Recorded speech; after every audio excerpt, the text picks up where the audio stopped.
In history, we are going to start with chapter number 5, Social and Religious Reforms.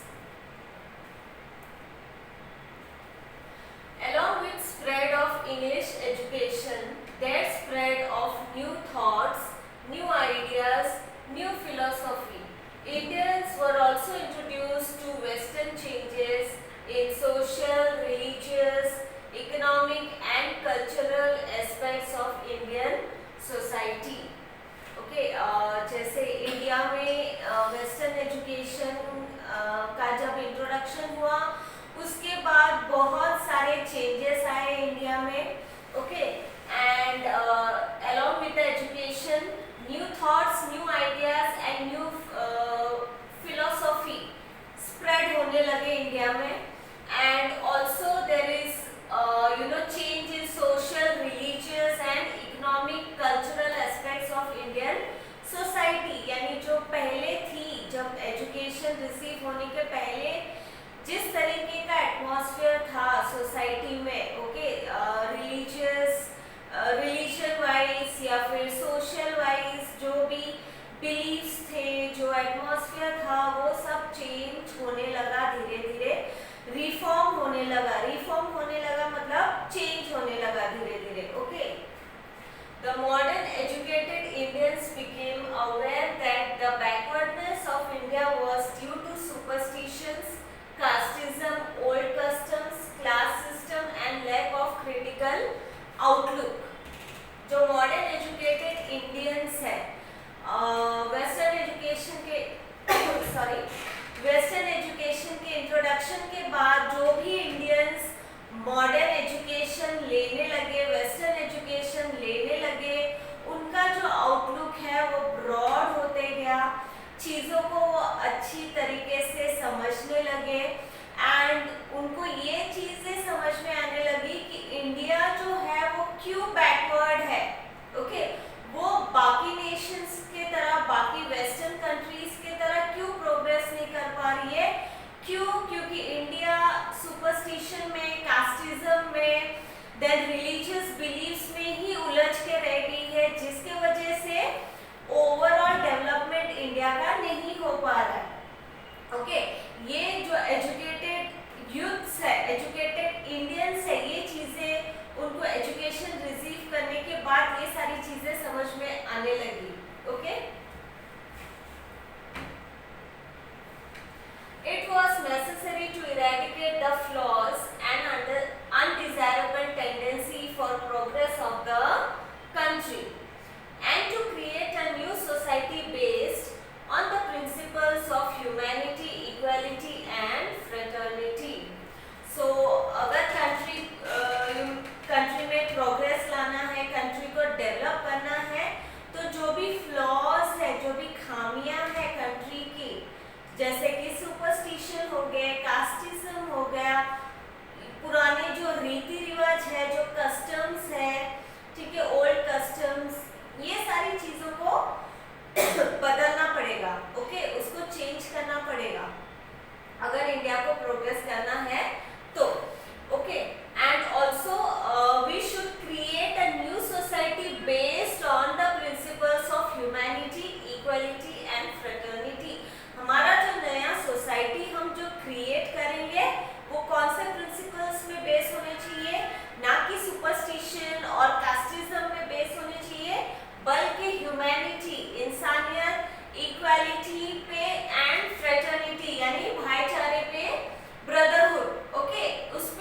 देखने का जो नजरिया है वो चेंज होने लगा, वो रीजनेबल होने लगा, वो लॉजिकल होने लगा. Okay, and that society is called Indian, change in the society is called Indian renaissance. Okay, हमारे सोसाइटी जो पहले थी और जब एजुकेशन आने के बाद और लोगों का आउटलुक चेंज होने के बाद, थिंकिंग चेंज होने के बाद जो बदलाव आया इंडिया के सोसाइटी में, that is Indian renaissance. Era of religious and social reforms. Brahmo Samaj. Brahmo समाज के जरिए लोगों ने इंटेलेक्चुअल अवेकनिंग यानी जो सोसाइटी है उसमें चेंजेस लाने की कोशिश की. जो भी हमारे पुराने बिलीव्स है, सुपरस्टिशंस है या फिर पुराने जो कस्टम्स है उससे बाहर निकालने की कोशिश की गई है. इन 1828 राजा राम मोहन रॉय established the ब्रह्मो समाज in बंगाल. 1828 में राजा राम मोहन रॉय ने ब्रह्मो समाज एस्टेब्लिश किया बंगाल में.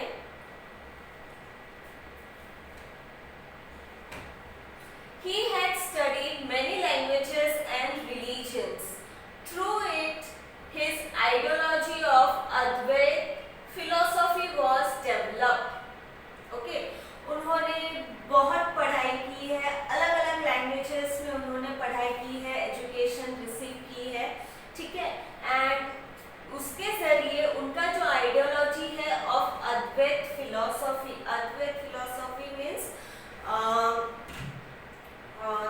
Unity between god and an individual.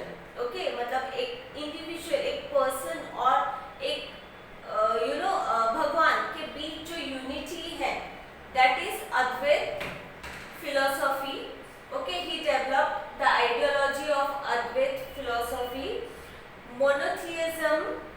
मोनोथियज्म means believe that there is only one god. Okay, अभी इंडिया में हम कितने सारे भगवान को पूजते हैं, राइट? अलग अलग गॉड है. ठीक है, एंड हिंदू के अलग, मुस्लिम के अलग, क्रिश्चियन के अलग. ठीक है, मतलब सबके अपने अलग अलग भगवान है, अलग अलग गॉड है. ठीक है, और वो उस हिसाब से उनको पूजते हैं. बट उनका क्या मानना था राजा राम मोहन राय का, that there should be monotheism. Monotheism means there is only one god. Okay, सबके लिए सिर्फ एक ही गॉड है, एक ही भगवान है. Then caste and class equality. Okay, caste और क्लास में equality. He believes in equality. ठीक है, कोई कास्ट बड़ा या कोई कास्ट लोअर या छोटा नहीं होता है, all are equal. Protest against rituals and following the way of prayers were the principles of Brahmo Samaj. Okay, protest against rituals. Rituals मतलब जो रीति रिवाज है, जो हम करते हैं अपने ट्रेडिशन या कस्टम को फॉलो करते वक्त जो हम रीति रिवाज करते हैं, उसके अगेंस्ट थे वो. और भगवान से अगर कनेक्ट करना है, उनको अगर पूछना है, तो there is only one way and that is prayer. Okay, prayer को प्रमोट करते थे और रिचुअल्स के वो अगेंस्ट थे. ठीक है, तो ब्रह्मो समाज के यही प्रिंसिपल है. Monotheism means there is only one God.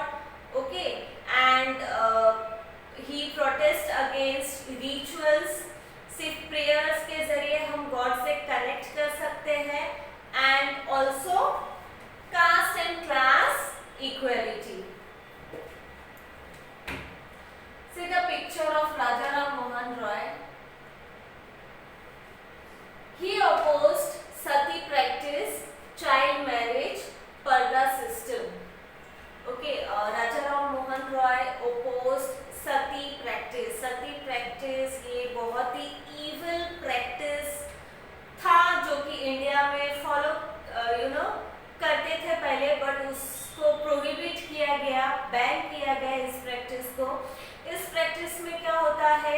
जब एक वुमेन का जब हस्बैंड मर जाता है तो उसके चिता में उस वुमेन को भी जीते जी बिठाया जाता है। तो ये जो है प्रथा, जो सती प्रथा है, उसके अगेंस्ट थे।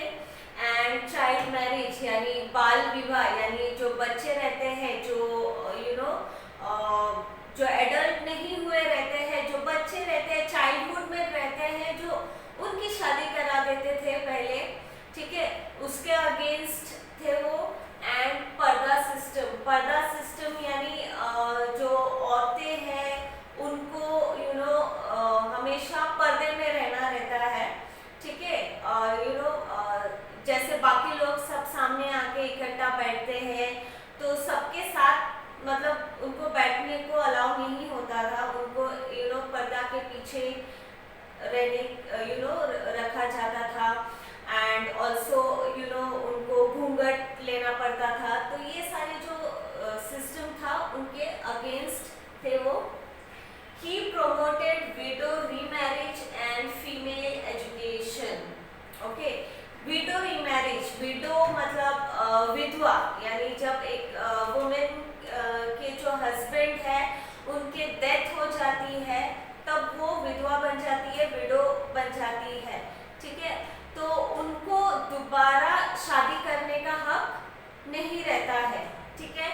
बट वो उनके अगेंस्ट थे एंड ही प्रोमोटेड कि विडो रीमैरिज होना चाहिए, मतलब उस औरत को अपना लाइफ आगे और जीने का हक है, वो वापस से शादी कर सकती है, दूसरी शादी कर सकती है। इस चीज को उन्होंने प्रमोट किया।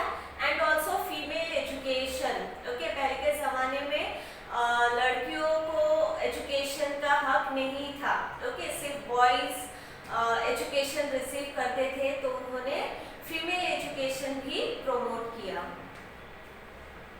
He founded Hindu college in Calcutta, okay, उन्होंने हिंदू कॉलेज एस्टेब्लिश किया कैलकाटा में। He created public awareness through the newspaper संवाद कौमुदी, ठीक है। उन्होंने लोगों में जागरूकता, मतलब जो अवेयरनेस है, ओके,